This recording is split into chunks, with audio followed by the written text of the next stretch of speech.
یہ بھی سوچنے کی بات ہے۔ میں اپنے برادران ہندو کو یہ بتلانا چاہوں گا کہ کیا مولا امام حسین نے اس لیے قیام کیا تھا کہ لوگ نماز نہیں پڑھ رہے تھے؟ کیا مولا امام حسین نے اس لیے قیام کیا تھا کہ لوگ روزہ نہیں رکھ رہے تھے؟ کیا مولا امام حسین علیہ السلام نے اس لیے قیام کیا تھا کہ لوگ حج کرنے نہیں جا رہے؟ کیا مولا امام حسین نے قیام اس لیے کیا تھا کہ لوگوں نے زکات دینا چھوڑ دیا تھا؟ نہیں، ایسا نہیں تھا۔ لوگ نماز بھی پڑھ رہے تھے، لوگ روزہ بھی رکھ رہے تھے، لوگ حج بھی کر رہے تھے، لوگ زکات بھی دے رہے تھے، تو پھر مولا امام حسین نے کیوں قیام کیا؟ مولا امام حسین نے نماز کے لیے قیام نہیں کیا ہے۔ نماز پڑھنے والے افراد موجود تھے، روزہ رکھنے والے افراد موجود تھے، حج کرنے والے حاجی افراد موجود تھے۔ مولا امام حسین نے قیام کیا ہے ظلم کے خلاف، زیادتی کے خلاف آپ نے قیام کیا ہے، برائی کے خلاف آپ نے قیام کیا ہے۔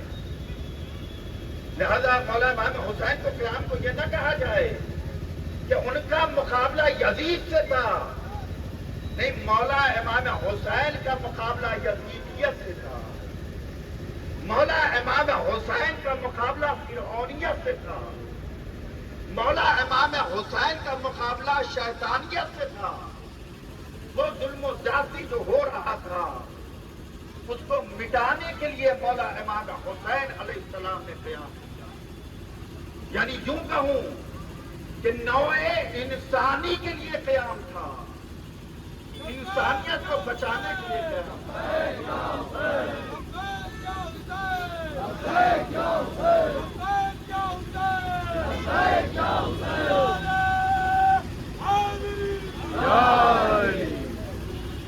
تو آپ دیکھیں گے کہ امام حسین علیہ السلام کے عزاداری میں ہر جگہ ہمارے ہندو بھائی کثرت کے ساتھ شریک ہوتے ہیں، وہ مجالس بھی کراتے ہیں، اور وہ افسران، وہ پولیس کے افراد جو ہمارے جلوس کی حفاظت کر رہے ہیں، ہم ان کا بھی شکریہ ادا کرتے ہیں، اور اس کا صلہ خود ہمارے مولا امام حسین علیہ السلام نے۔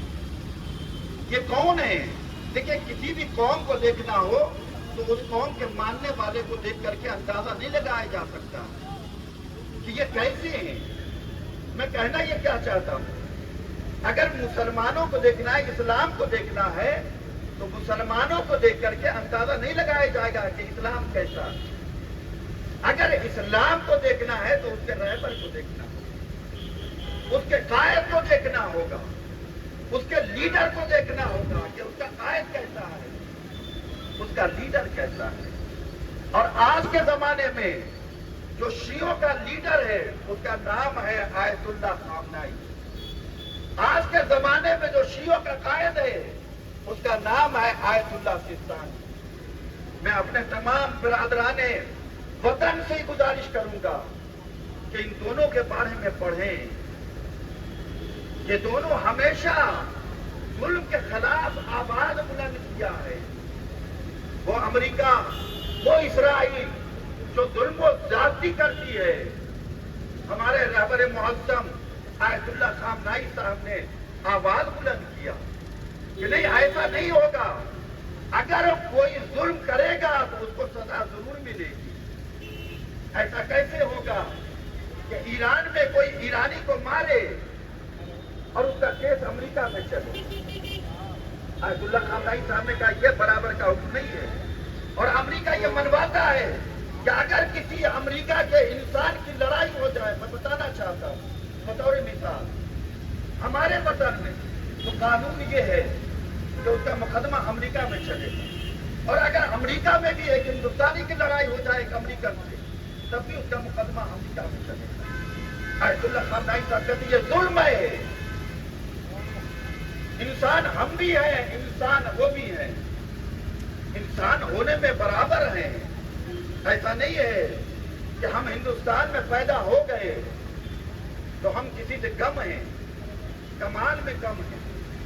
بہرحال تو کسی کو دیکھنا ہے تو اس کے رہبر کو دیکھنا ہوگا، اس کے لیڈر کو دیکھنا ہوگا، تب آپ پہچان پائیے گا کہ وہ کیسا ہے۔ اور ہمارا پہلا رہبر جسے آدم کہتے ہیں، قرآن مجید میں ذکر ہے، جبرائیل امین آئے اور کہنے لگے، بہت توجہ چاہتا ہوں کہ آدم اگر اللہ آ جائے، اگر ایشور آ جائے اور تم سے کہے آدم میرے پاس کپڑا نہیں ہے تو کپڑا دے دو گے؟ جناب آدم علیہ السلام نے کہا اللہ کو تو کپڑے کی ضرورت نہیں، اللہ کپڑا کیوں مانگے گا؟ کہا آدم اگر اللہ آ جائے اور یہ کہے کہ میرے پاس مکان نہیں ہے، مکان دے دو، تو کیا مکان دے دو گے؟ کیا اللہ کو نہ کپڑے کی ضرورت ہے نہ مکان کی ضرورت ہے؟ جبرائیل امین نے پھر بات آگے بڑھائی اور کہنا شروع کیا کہ اے آدم، اگر اللہ تمہارے دروازے پہ آ جائے، ایشور آ جائے اور یہ کہے کہ آدم مجھے کھانا دے دو، تو کیا کھانا دے دو گے؟ جناب آدم علیہ السلام نے کہا کہ بات کیا ہے بتائیے۔ کہا آدم، کبھی کسی موقع پر کوئی انسان بھوکا آ جائے تو یہ نہ سوچنا کہ یہ انسان آیا ہے، میں خود آ گیا ہوں۔ اس کا دھرم نہ دیکھنا، اس کا ایمان نہ دیکھنا۔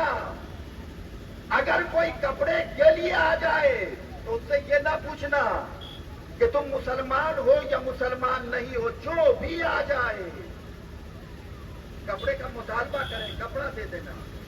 اگر اس کے پاس مکان نہ ہو، مکان کا مطالبہ کرے تو مکان دے دینا۔ ہمارے ایسے رہتے ہیں۔ اور امام حسین علیہ السلام نے بھی یہی کہا کہ دیکھو، میں نماز کے لیے نہیں کہا ہے کہیں کہ میں نماز کے لیے قیام کر رہا ہوں، میں روزے کے لیے قیام کر رہا ہوں، میں حج کے لیے قیام کر رہا ہوں۔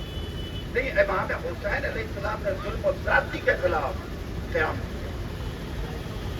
اور میں نے بتایا کہ یزید کے خلاف تنہا قیام نہیں تھا، یزیدیت کے خلاف تھا، فرعونیت کے خلاف تھا۔ تو کچھ افراد تھے جو ظلم و زیادتی کر رہے تھے، مولا امام حسین کو جو چپکے سے بیٹھے ہوئے تھے، ظلم کو برداشت کر رہے تھے، ان کو ابھار رہے تھے کہ تم کم بھی ہو تو کیا ہوا، لیکن ظلم کے خلاف خود کھڑے ہو جاؤ۔ عزت کا مالک خدا ہے، عزت دینے والا وہ ہے، کامیابی دینے والا وہ ہے۔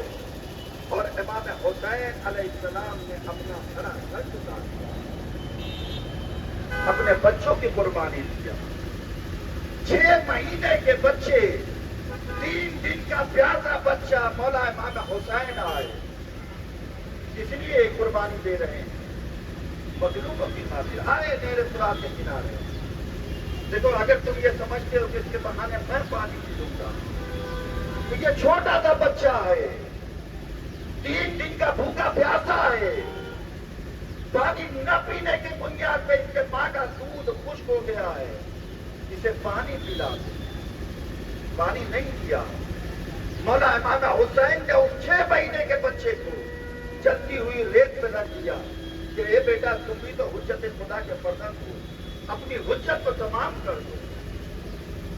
لیکن کسی نے پانی نہ دیا۔ آپ نے آغوش میں اٹھایا، اے علی اصغر، اپنی حجت کو تمام کر دو۔ 6 مہینے کا اصغر، پھول جیسا بچہ، اپنی زبان کو پھرایا۔ فوجیں عسکر رونے لگی، ہرملا نے کہا، ہرملا کو کہا گیا اقطع کلام الحسین، حسین کے کلام کو قطع کرو۔ 3 بار کا تیر چلا، علی اصغر کے گلوئے مبارک میں لگا، علی اصغر پلٹ گئے امام حسین کے ہاتھوں، ایک باپ کے ہاتھوں لے کر کے آئے، خیمے کے دروازے پہ آئے، آواز دیا، رباب آؤ آؤ اپنے بچوں کو لے جاؤ۔ رباب سے پہلے سکینہ آ گئی، بابا علی اصغر کو پانی پلا کر کے لے کر کے آ گئے اور مجھے، میں پیاسی رہ گئی۔ اب جو ہٹایا، آبا کا دامن ہٹایا۔ رباب نے دیکھا ماں تھی، لیکن ایک فکرہ کہا، اب مثلوں کا یونہار، تو چاہتے بچے بھی نہر کیے جاتے، اے بیٹا اونٹوں کو نہر کیا جاتا ہے، تم تو 6 مہینے کے بچے تھے، تم نے کیا بگاڑا تھا دشمنوں کو؟ کس خدا کی بنیاد پہ دشمنوں نے تمہیں نہر کر ڈالا؟ اللہ عالم